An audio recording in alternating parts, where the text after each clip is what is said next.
Hi, I'm Pat Kapowich of Kapowich on Real Estate. Today we have one of the brightest young minds in politics, Santa Clara County Assessor Larry Stone. Today, all about Proposition 19. Stay tuned.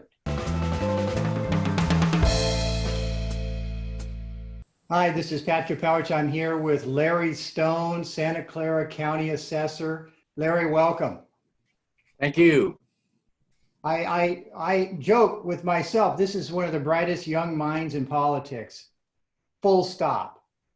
So I'm just thrilled to have you back on the program. I think this is appearance number 4.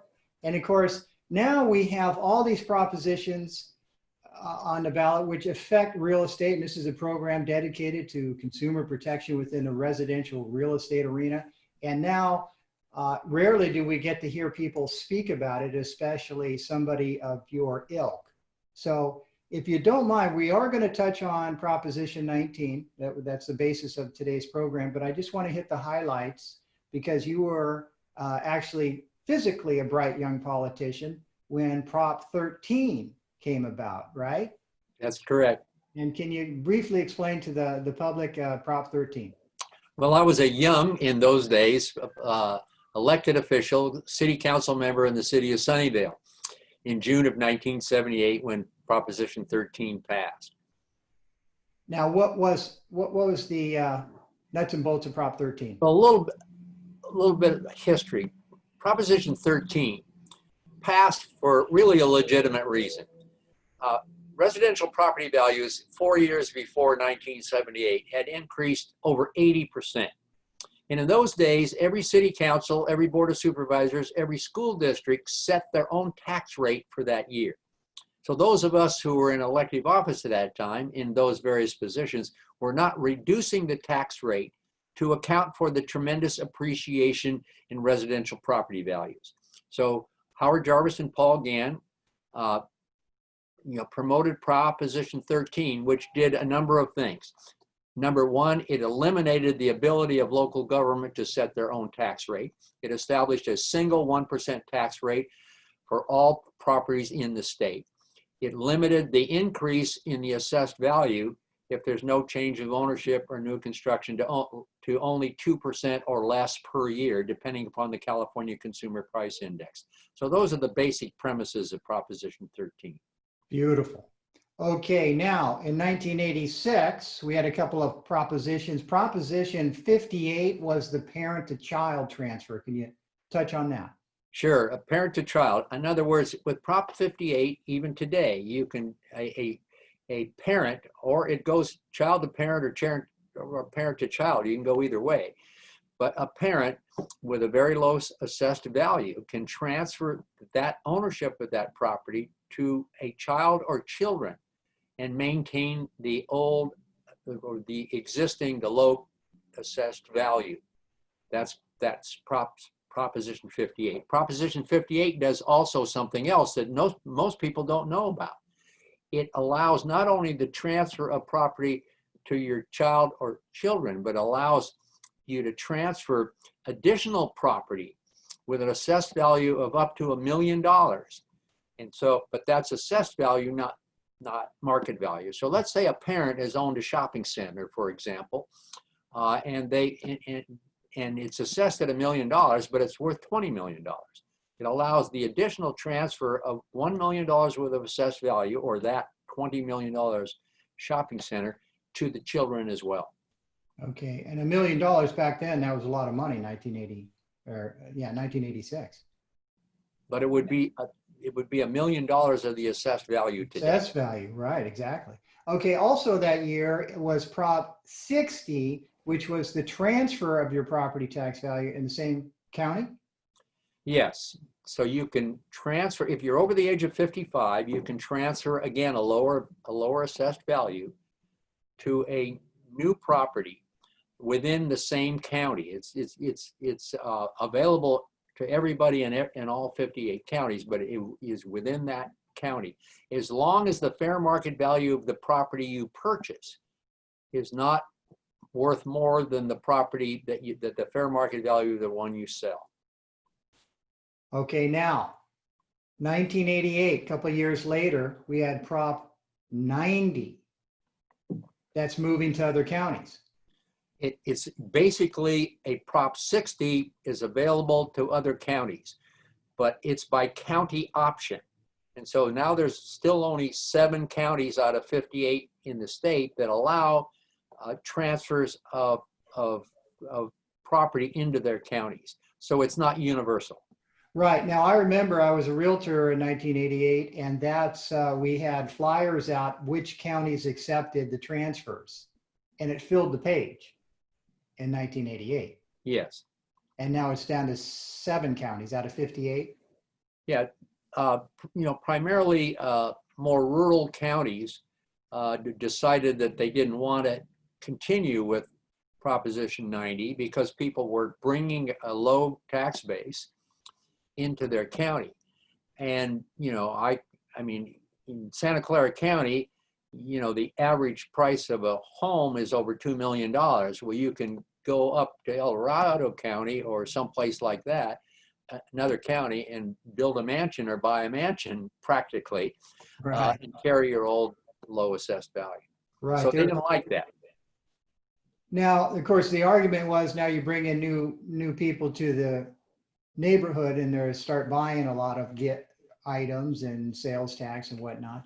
Now, then 1996, I believe we had Prop 193 with the grandchildren.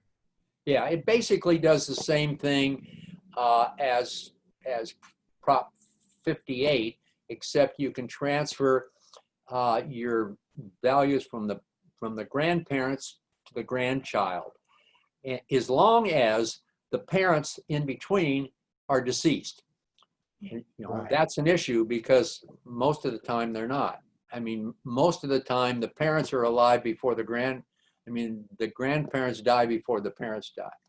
Right. I remember that some people in the state were the grandparent would sell the property for 20 minutes or 20 days to their children, and the children would then turn around and sell it to the adult grandchild. Well, there's an interesting story. Grandparents, and this is a real life story. The grandparents wanted to transfer property to their grandchild, but the male parent, the father, was still alive, and he was in San Quentin for murdering their daughter. And so they couldn't make that transfer of their property to their grandkids because the father was still alive. Wow. Okay, now that brings us, we're going to speak briefly about Prop 5, but let's get right into Prop 19 on the ballot. Yeah, Prop 19 involves Prop 58, Prop 60, and Prop 90. They're all involved in Proposition 19. So basically, let's take Proposition 50. Let's take Proposition 19 on the exchange side. It allows it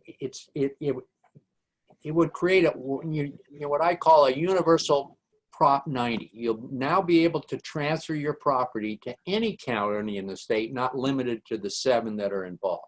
Correct. Number 2, it allows you to trade up. Remember I said that you could do a Prop 60 or 90 as long as the fair market value of the property you were buying was no greater than the one. This allows you to trade up. So if you have a property, just for example purposes, that's worth $1 million, and you have the low assessed value because you've owned it for a long time at $200,000.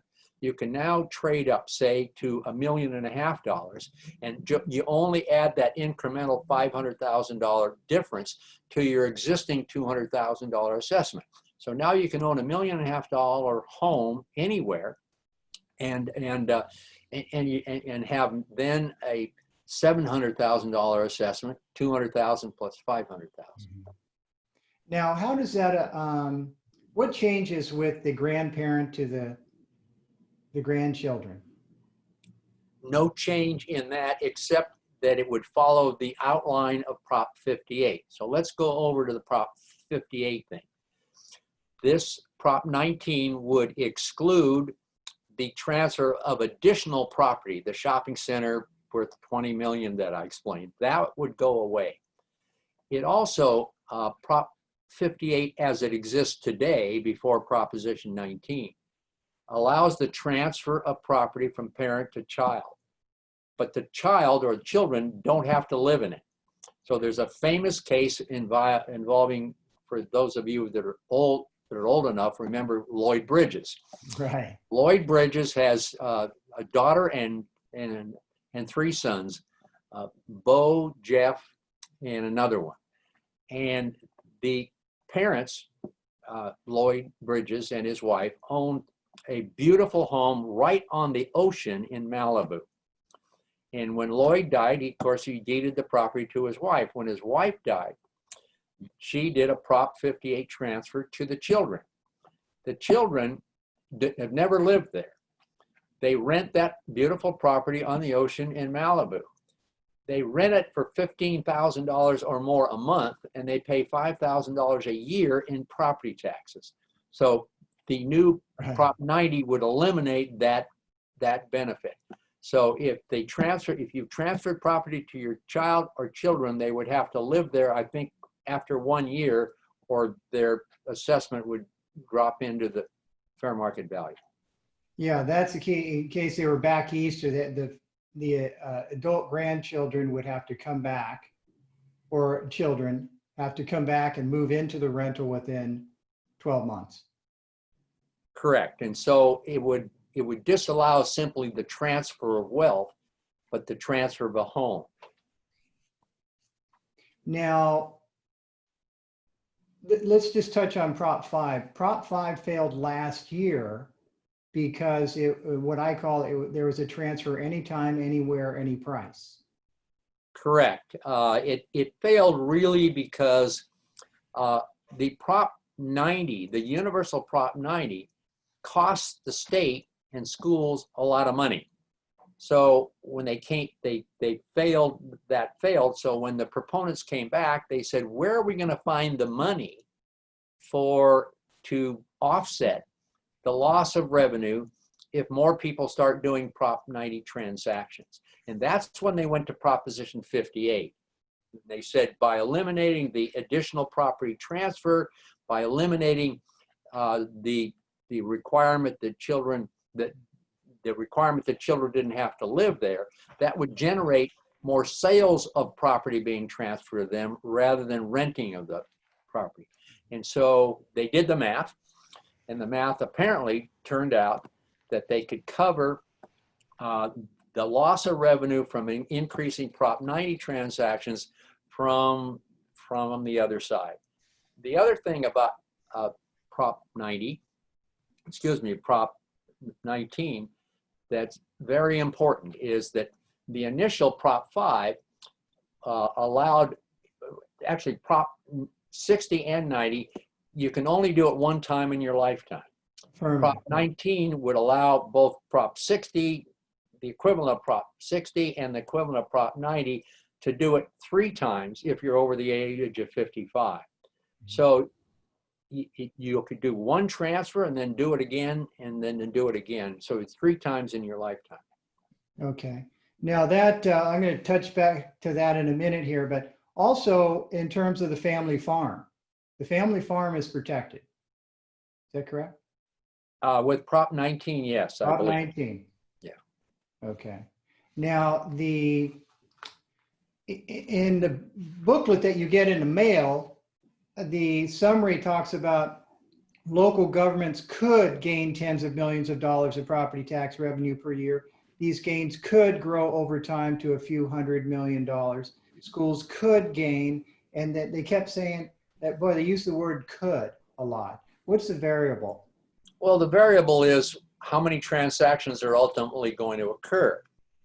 Santa Clara County and high cost of living counties will probably gain revenue significantly because people don't transfer in here with a low assessed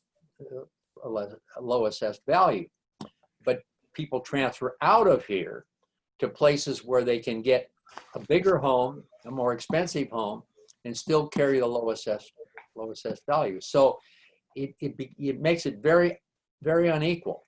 Santa Clara County, high cost of living counties will benefit because more real estate transactions of sales of these properties would occur in our counties.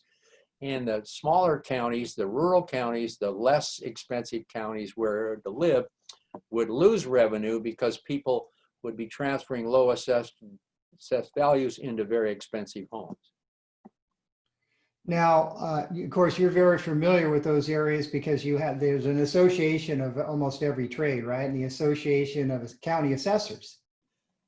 All 58 county assessors are very close, and we all belong to the California Assessors Association, yes. And I know that you saw this Prop 19 coming down the pike for a while. Weren't you on a committee that was doing some advisory work? Or?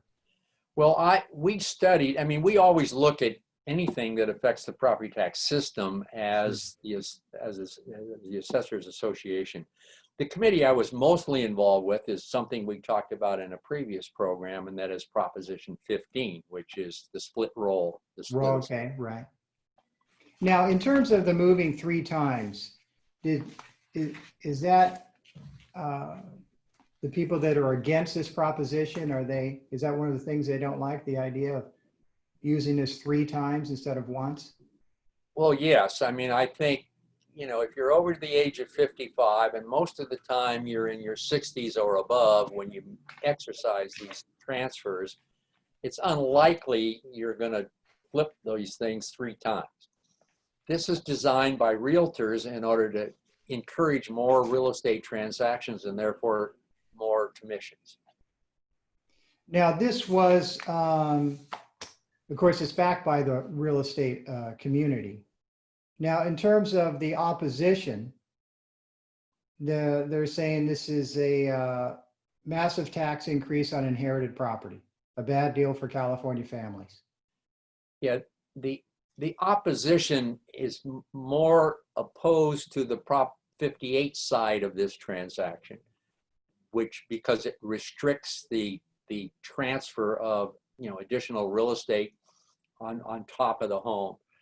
They're less concerned about the Prop 90 and 60 side of it, but there's no organized opposition. I mean, that's why this ballot measure, I believe, is going to pass overwhelmingly, because there's no organized opposition where the Realtors Association is pumping a lot of money into the campaign to support Prop 19, which you see a lot of the ads today. Right. I know the president of Howard Jarvis Taxpayers Association is against it, of course. They're against it. They're against it, but they're not spending any money against it. And in politics, that makes a big difference, right? In campaigns, sure.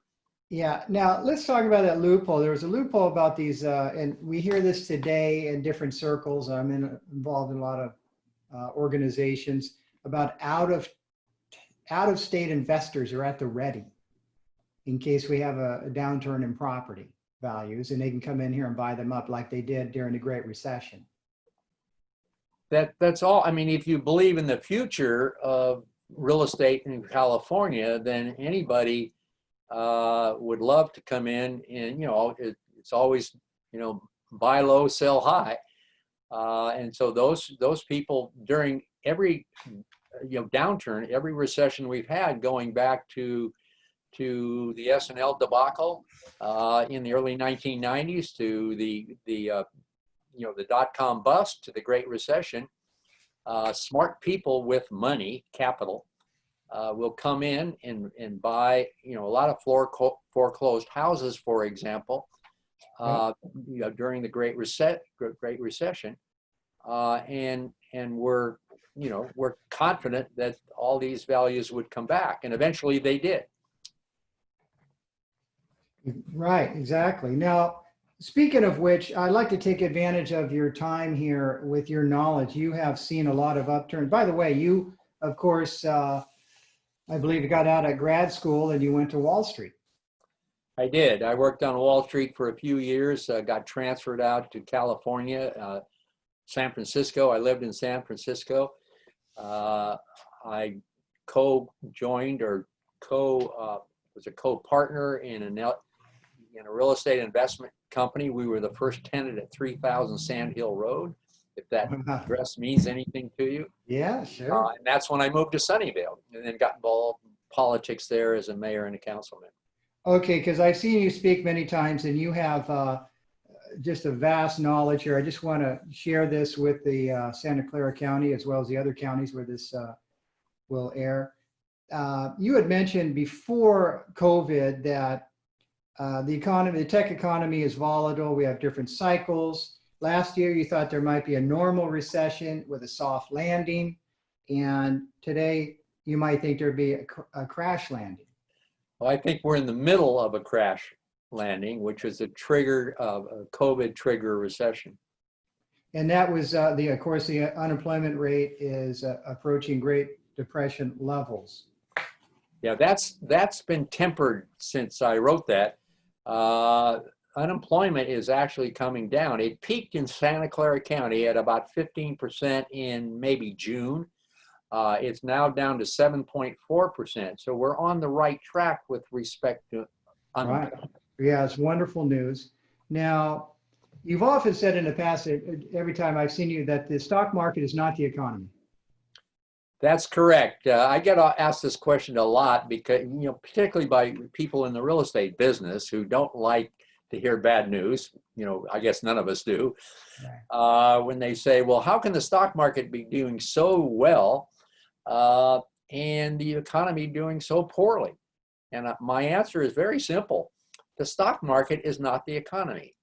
Investors look forward.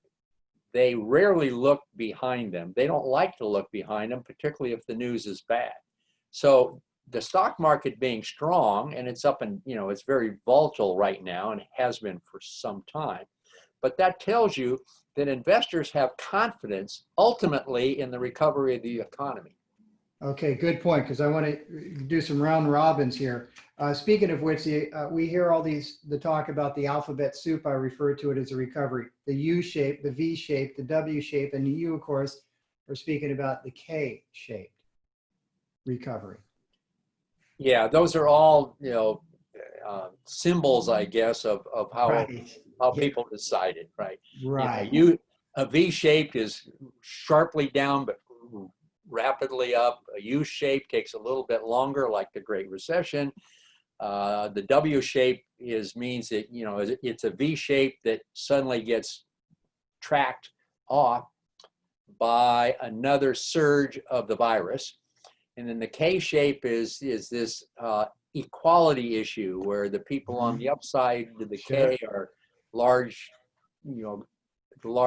investment interests and real estate interests, and the downside to the K are people that are ordinary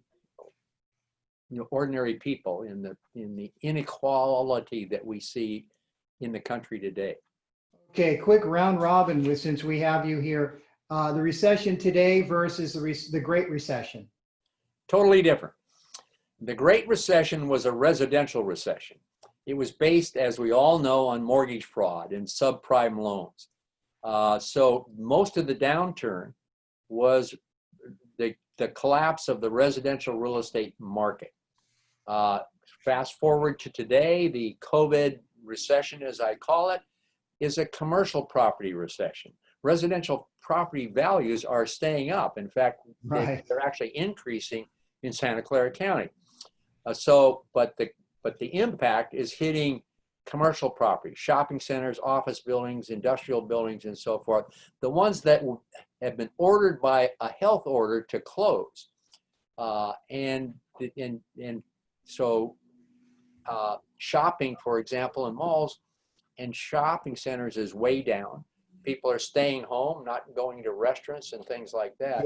Sure. So that's the impact of the COVID recession versus the Great Recession. Okay, next, briefly, the difference between this recession, COVID recession, and the dot-com boom and bust. I saw you speak many times back then. Yeah, the dot-com boom and bust was really based upon technology. It hit this area harder than any place else in the country. And basically, so it was, again, a different kind of recession than the other two I just talked about. Sure. And of course, that led to, you know, an oversupply of housing that then went on to the market. That came back in, you know, beginning in about 2005, as I recall, until we hit the wall in 2008 and went through the Great Recession. Okay, now we have, I need to touch, please share with me the S&L crisis, the collapse of the aerospace and closing here. 1 minute. What was that about, the early 90 recession? The early 90 recession was basically, again, a commercial recession. The S&L debacle is what I call it, where you could buy shopping centers, office buildings, industrial buildings, commercial buildings with virtually no equity. I was in the business at that time, and I could buy an office building in San Francisco and borrow just about the entire amount I paid for it. Well, of course, that ends when things go down. And so when things, and most of the lenders of those properties were savings and loans. And so when the market collapsed, a lot of foreclosures. And in those days, the federal government was taking back foreclosed properties. It was called the Resolution Trust Corporation. And there was a bunch of money provided by the federal government to step in and save the savings and loan and buy these buildings back. There you go. And of course, there was a lot of fraud in the residential side. That's where I was as well. So as we spoke about in the past, they never learned. We never learned. We got to clean up that real estate community. Larry, we have recessions because we always do. Larry, I can't thank you enough. One of the bright young minds in politics. I just can't thank your talents enough. You're always helping us out with these explanations. Give my best to your wonderful bride and take care of yourself. Thank you very much. I enjoyed being here.